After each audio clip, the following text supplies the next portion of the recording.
walked into the kingdom with her head held high, a woman shaped by fire under an unforgiving sky.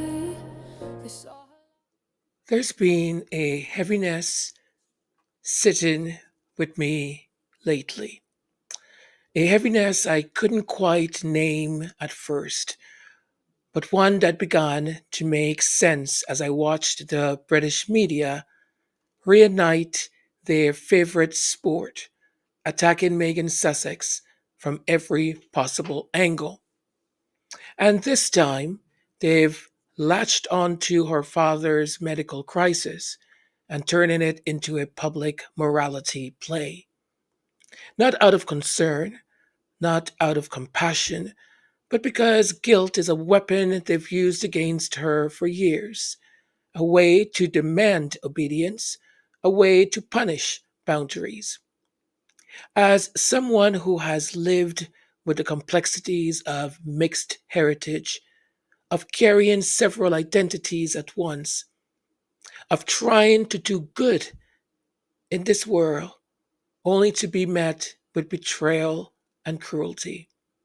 I admit, watching all of this unfold has stirred something in me. Because when I see Meghan attacked, I recognize the pattern, I recognize the tone, I recognize the intention.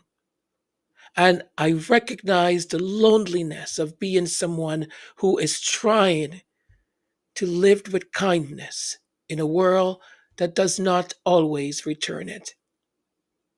But something else has been happening at the same time.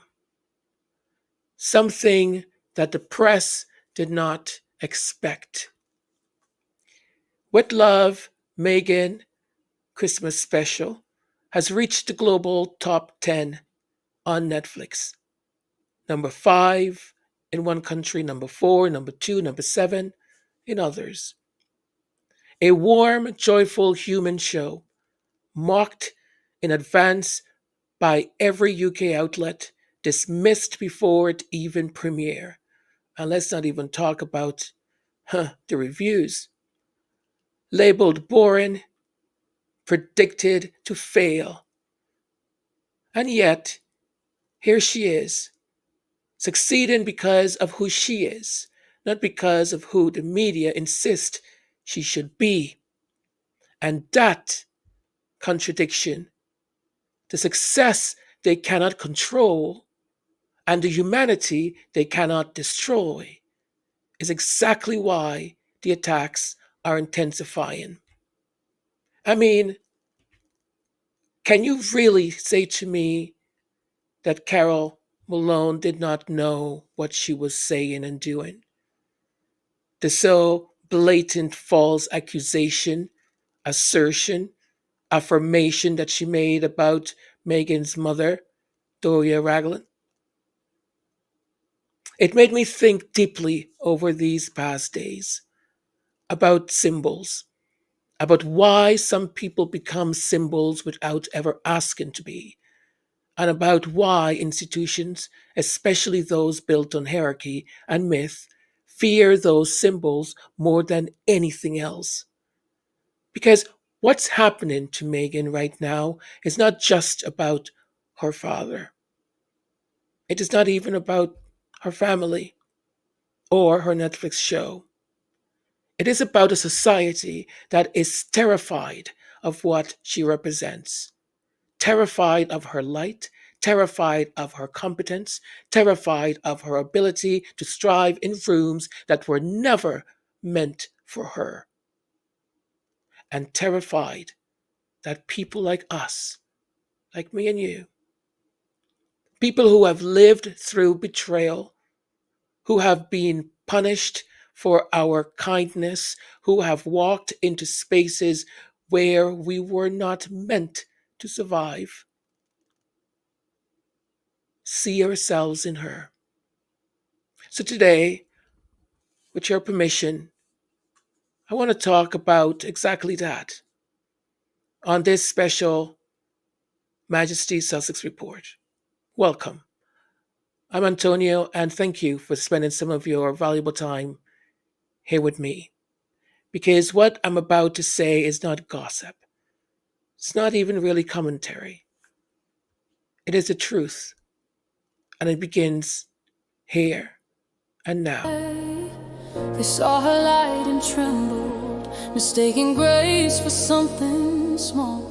But she was carved from deeper stone, and she refused to fall. They wanted her silent, but she spoke her name with truth.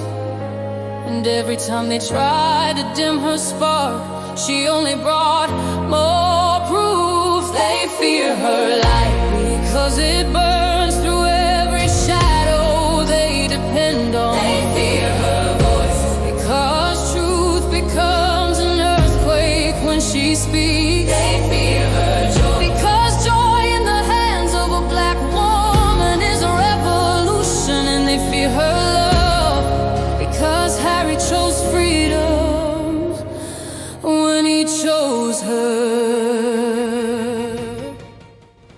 There are moments in history when a single person, without intending to be, becomes a mirror reflecting everything an institution does not want to see about itself, a mirror revealing the limits of a society's moral imagination, a mirror exposing the boundaries of who is allowed to belong.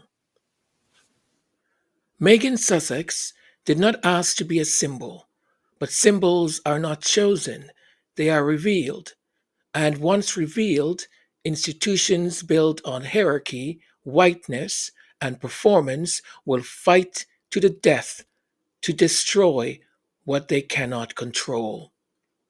I recognize what was happening to her long before the headlines reached their crescendo, long before the smear campaigns became industrial, long before the UK press sharpened its collective teeth. I recognized it because I have lived the meaning of being too much in rooms that were never built for someone like me. I saw the pattern immediately, instinctively perhaps, because of my own body memory of it. I am a multiracial person carrying the histories of four different lineages: African, European, South Asia, East Asia, threads binding into one identity. That intersection does not simply give you diversity, it gives you eyesight. You learn from childhood to detect the subtle shifts in tone, the forced politeness, the quiet exclusions. The moment admiration turns into resentment because you stepped too confidently into a space where you were meant to be grateful for being there, not to be equal. When Meghan appeared in the royal landscape, I knew instinctively, but I hoped for the best, that the road ahead would not be paved for her, not because of who she was, but because of what she represented. A challenge to an ancient hierarchy built on the myth of inherited superiority. This wasn't intuition, this was recognition. As I watched the British media shift from curiosity to contempt, I knew exactly what I was seeing: a familiar cadence, a centuries old pattern. They were not reporting on her, they were disciplining her. The tone was not journalistic, it was punitive. She was not being evaluated, she was being reminded. reminded of her place, reminded that proximity to whiteness is not the same as acceptance, reminded that excellence is tolerated only when it stays silent, reminded that a woman with her lineage, her voice, her agency, her global influence was simply too much for the old order. And when women like Meghan step outside the boundaries of what an institution expects, the institution does not adjust, it retaliates. Let us be factual. Meghan's work was effective, modern, hands on, and rooted in results. It embarrassed the performative tradition of show up, wave, go home. Her collaborations were not symbolic, they were functional. Smart works gave women tools to reclaim their independence. The Hub Community Kitchen restored dignity and agency to survivors of the Grenfell Tower fire. Her projects produced measurable outcomes. They uplifted marginalized communities. They did what royal patronage has too often failed to do: transform lives, not just headlines. That is why she became dangerous. Not because she broke rules, but because she revealed how empty the old rules had always been. When Kamala Tominey falsely implied she was aiding and abetting terrorists, when tabloids weaponized anonymous sources like blunt instruments, when even reputable news outlets regurgitated smears without evidence, I knew, I knew then that this was not a cultural critique. Oh, she's American, she's different than us. No, it was a cultural correction, not a critique. Meghan had exposed the truth. The monarchy depends on preserving hierarchical, not uplifting humanity. And she had violated that unspoken contract simply by being competent. You did a very good impression of the woman who famously, Yes. the friend who famously interviewed Meghan for that podcast. What is her name? I don't I even think know her she's name. called Jamie Kern-Lima. The very first question, because I think in friendship it's so important. And I think so many people also have this question for you is, Meghan, how are you? And are you okay? That's so kind. I am. I'm better than okay. How are you? I know you always make it about me. Today, which by the way, I just have to say, you are the most generous friend. Imagine I'm Meghan. Yes. Hello, Meghan. Thank you for being on my show. And of course, Meghan then stares at her with that Scientologist gaze and says something like, "How are you?" And Jamie goes, "You always make it about other people."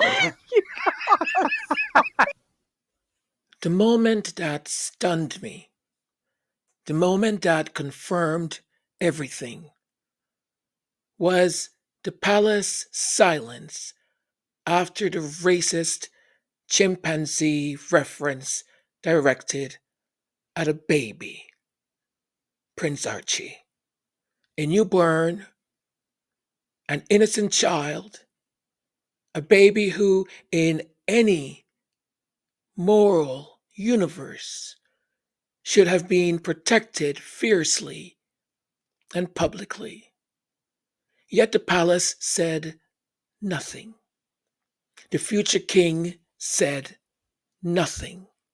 The institution, so quick to defend lesser slights against whiter heirs, refused to defend a biracial infant.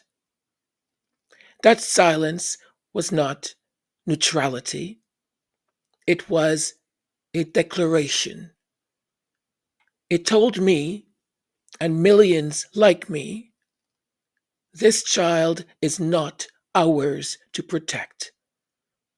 It told the world, her children will not inherit our empathy. It told Meghan, you may marry into this family, but you will never belong to it. Now, let us widen the lens. Every era has a symbolic breakthrough that reveals the promise of a better world. And every breakthrough is followed by backlash. We saw it in America when a historic political figure, eloquent, disciplined, biracial, measured, became an emblem of progress. And the very next election brought a leader who represented regression, resentment, and a rebuke of equality itself. That was no coincidence. It was correction, a societal attempt to restore the hierarchy that progress had disrupted. The message was, we let you rise once. That was enough. Don't mistake that for transformation. Meghan represents that same disruption. Her presence in the monarchy was not symbolic representation, it was symbolic intrusion. Her success challenged the idea that legitimacy can only be inherited, not earned. Symbols like her are dangerous. They're dangerous to ruling systems because they awaken possibility. And possibility is a threat to anyone who defends and depends on exclusivity to maintain relevance. She walked into the oldest monarchy on earth with a global voice, a multicultural identity, a record of activism, and the kind of confidence that comes from knowing you are the product of ancestors who survived everything designed to break them. Her very existence disrupted centuries of carefully curated imagery. She did not shrink.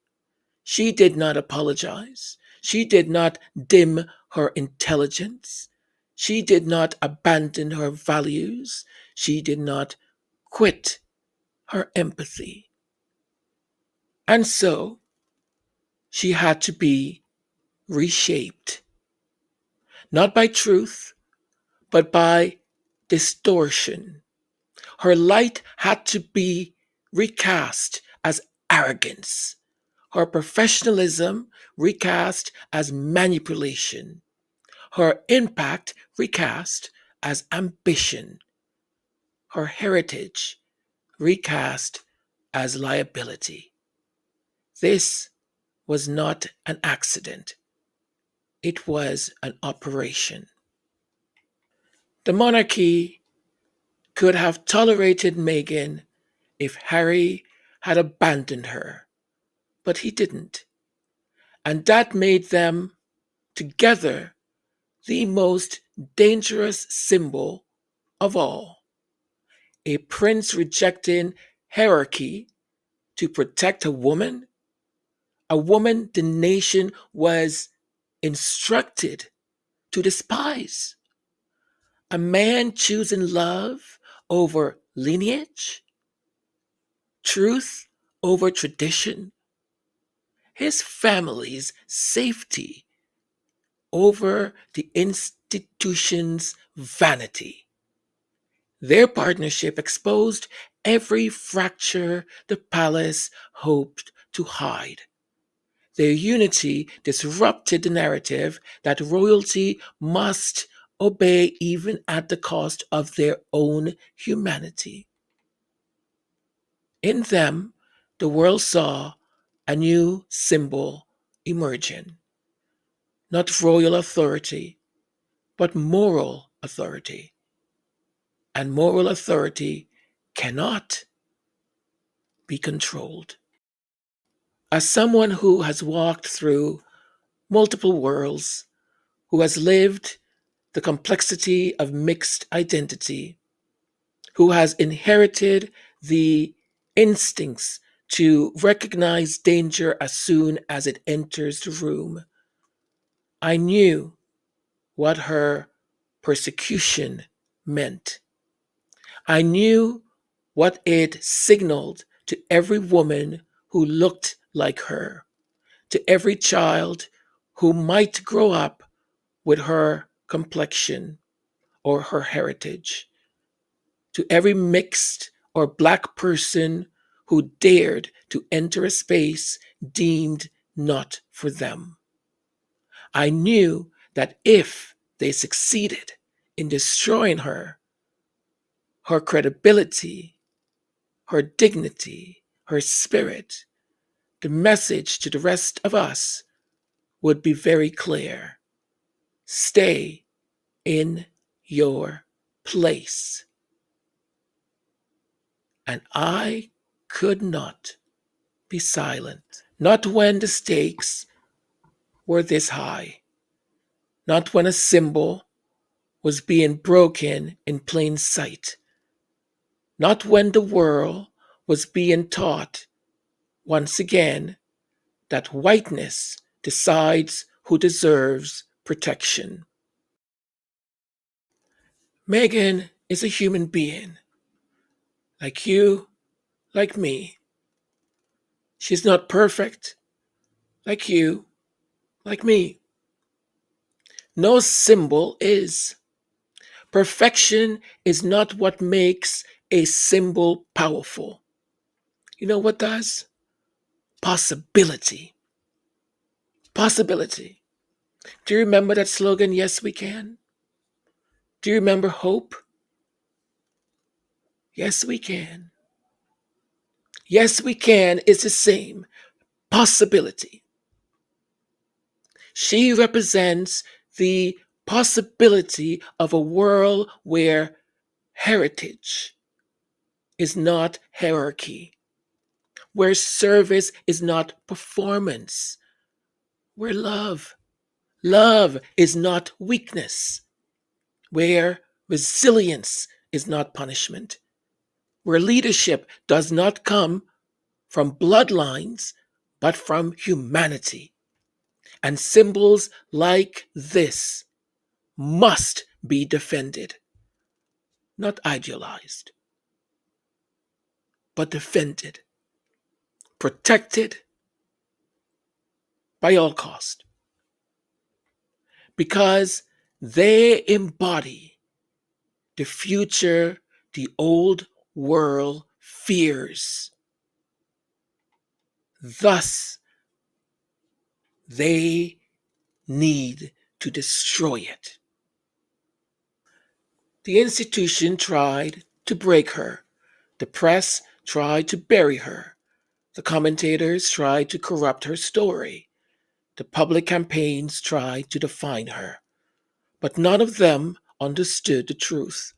You see, light is not something you can extinguish by noise.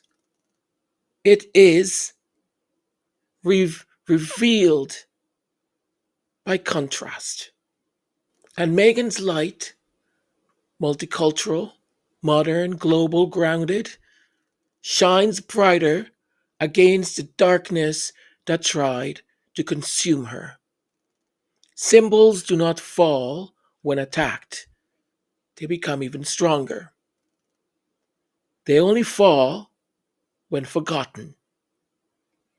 And Meghan Sussex, the Duchess of Sussex, is not going to be forgotten. She lives in the conversations we are brave enough to have, in the lies we refuse to accept, in the truth we continue to speak, in the future we insist on building. She is not merely a duchess. She is not merely a public figure. She is not merely a woman married to a prince. You see, she is a symbol. She's a symbol of progress, of possibility, of defiance, of love that survived the fire, of truth that survived the smearing, of a future that survived the past. And symbols, once awakened, do not go back to sleep.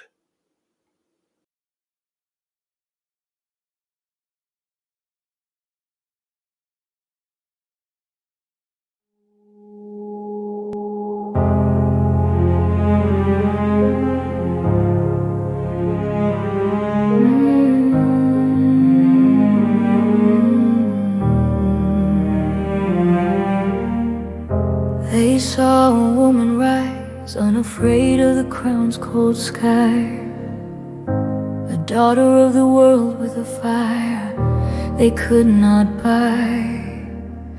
She walked in with grace they mistook for fragile bloom, not knowing she was granite carved from generations' womb. A black woman with a spine unbent, and history tells us what the fearful do with women like that. They try to make her smaller, but she kept finding more room. She wasn't meant to bow to the storm.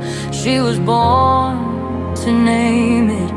And the ones who built their kingdoms on silence, they trembled the moment she spoke. They fear her light because it exposes every shadow they built their myths apart.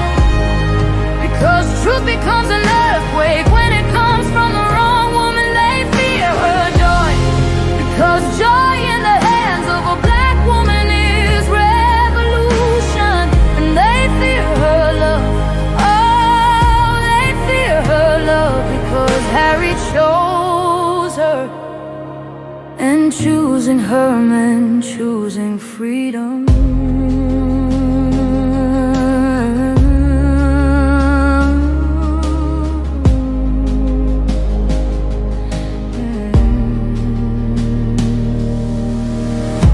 He walked behind her first as a prince, then beside her as a man. He saw the cost of beauty and brilliance in a place that worships lineage but not humanity. They wrote lies as scripture, they sold hatred as news, but they never understood you cannot colonize a woman who knows her worth. They wanted her broken, but she carried hope like inheritance. And every time they tried to bury her name, she bloomed again. They fear her light because it burns the scaffolding. Because they cannot survive its clarity. They fear her presence because it shifts the center of gravity. They fear her love because love like theirs is a rebellion with wings. Let them howl, let them haunt the screens with their bitterness. Symbols are forged in fire, and this woman has walked through enough flame to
they fear.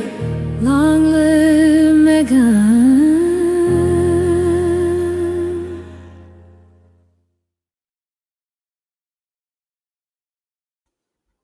Meghan Sussex did not commit a crime.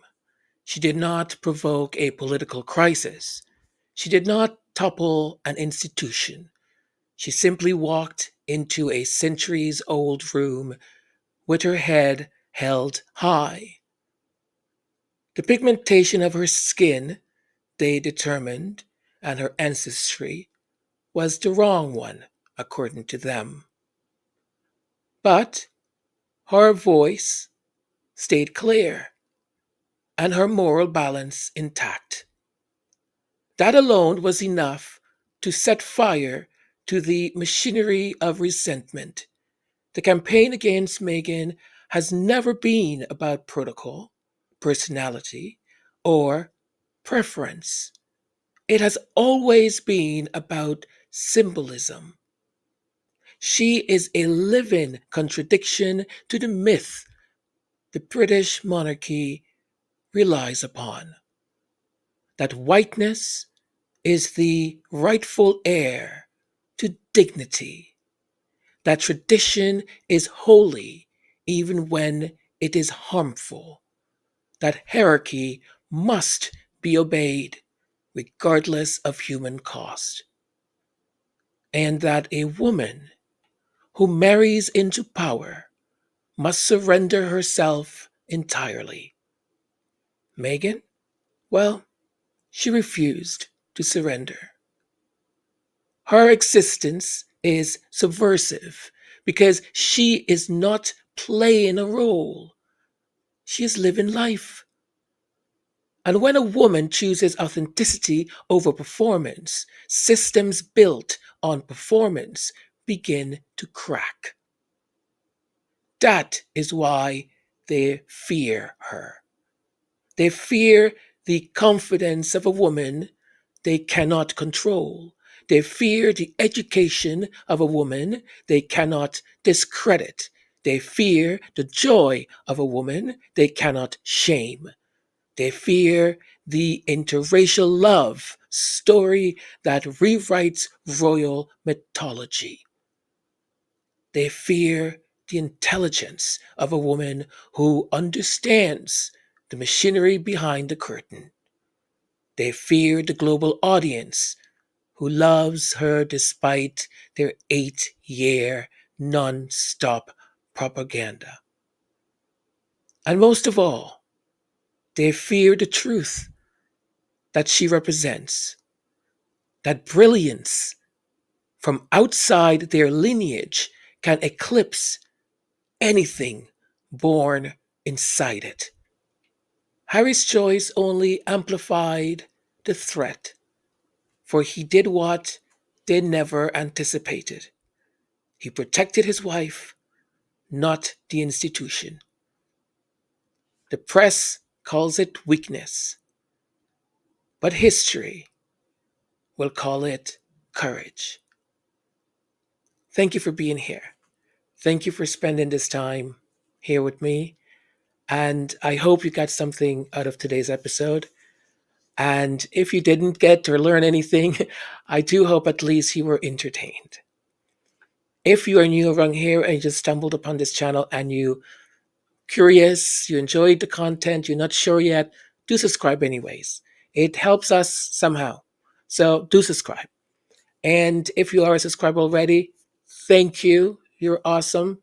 And do make sure you have your notification on.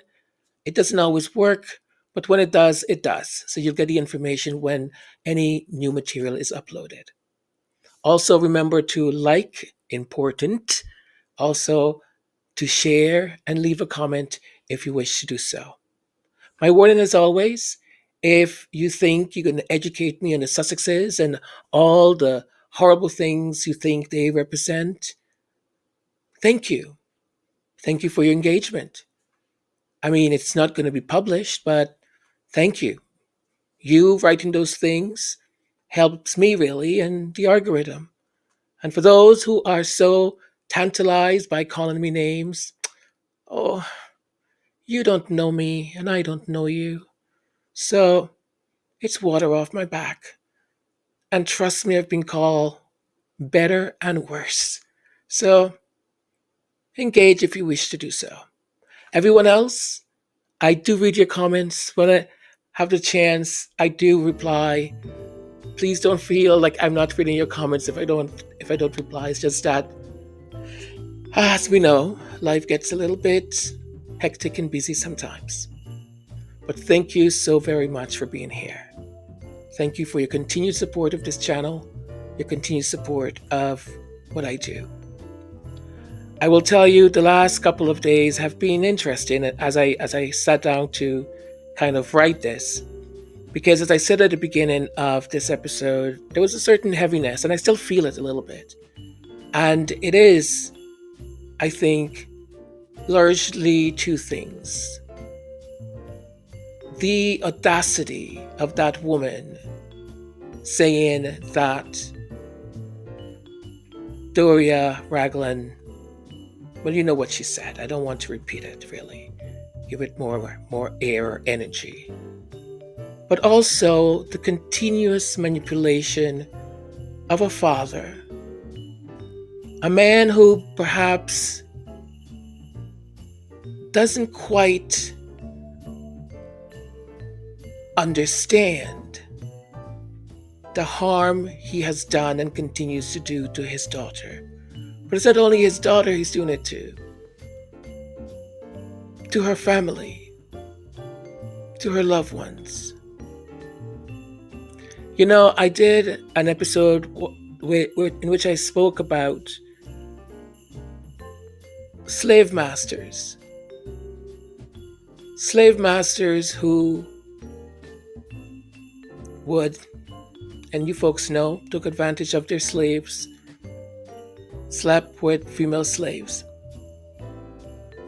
And if the child came out very light-skinned or perhaps white, the child was then brought in to the house to do labor in the house. If they were of the darker skin, and that's where we start to get this whole thing, colorism and privilege within our own community, then that child was left in the fields to work in the fields. But those same slave masters, white, they had no remorse in selling their daughters to the highest bidder. No remorse whatsoever. And I remember when I made that comparison to Thomas Markle and what he was doing and still is doing to his daughter. I really struggled with saying it. But day in and day out, he proves that he's nothing more than that.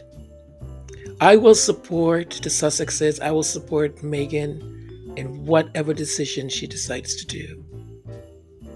But I would guess the hurt and the pain that Meghan goes through, knowing the father that she knew when she was a little girl, and a man today in his 80s who decided that one of the first things he would do is give an interview to the Daily Mail. I mean, honestly, it is a sad, sad, sad thing, the human condition. I'll tell you this one little story I watched the other day, and then I'm going to say goodbye. This has to do with people writing comments on these comments that people leave, whether on Instagram or Twitter, TikTok, or wherever. So this woman, on her post, someone left her a pretty mean comment, and she tracked the person down. not only she tracked him down, but she did, I guess, a deep dive. Because the minute you touch the internet, nothing is private. Nothing is. You know, there's ways people can locate you very easily. So I guess he lived about maybe, I think, 2 or 3 hours away from where she lives. So she drove. She drove to his workplace. She went to his office. She greeted him and she said, "Do you know who I am?" And of course, he's like, "I don't know. I don't know." And she goes, "Well, do you remember leaving this comment on someone's post?" And I guess he's like, well, and she goes, "Well, I'm here. I'm the person that you said these things to. And I'm here because I would like an apology. Because you don't know me and I don't know you, but you saw it in your best um, wisdom to leave such a message on my page. So I'm here to hear you apologize to me and to tell me you'll never do it again. Because if you don't, I will tell that lovely wife of yours about your Grinder account." When she said his Grinder account, I almost lost it. I was like, what? For those who don't know what Grinder is an app for mostly queer, mostly queer men, queer people, um, to it's sort of like a hookup app, basically, right? Um, so the man has a wife and he's on Grinder. It sounds like some of the people on Capitol Hill, but amazing that she did this. And she said, "Listen, you may think you're being wise and anonymous and you're all the way over here, but your name, your address, the school you went to, all that stuff, you can find you very easily." So he apologized really quickly, I'll tell you. Really, really quickly. Um, that's it, folks. I will post the second part of the review of the Christmas with Love, Meghan. Let me tell you quickly, I had such issues with that. Not what I said or anything like that, but because I talked and I talked and I talked and I talked. I had like 3+ hours of content. The problem became, what happened after I started to edit my the edit system that I use, software, kept crashing every 10 minutes. It would just freeze, and then it would crash. So I had to reboot it, reboot it. I kept posting in the community because what I usually do, I average out. I said, okay, I only have this much more to do. I think I'll be finished in like an hour, right? And I'll post in the community. Oh, premiere. I'll be at 8 p.m.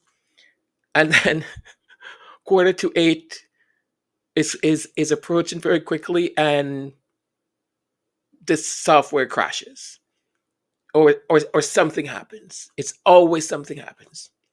And next thing you know, because I kept pushing back an hour, I was still completing.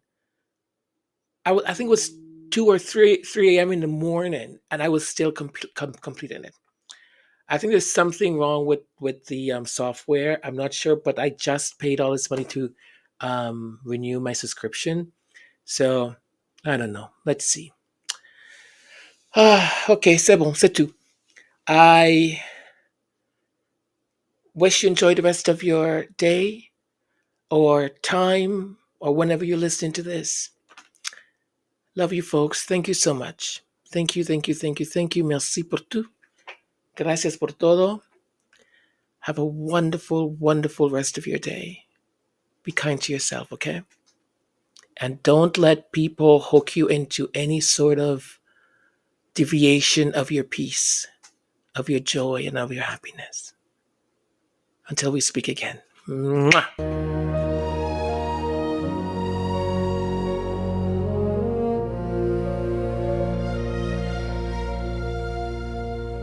She walked into their kingdom with her head held high, a woman shaped by fire under an unforgiving sky. They saw her light and trembled, mistaking grace for something small.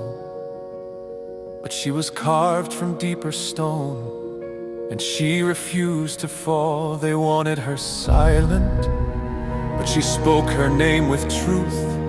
And every time they tried to dim her spark, she only brought more proof.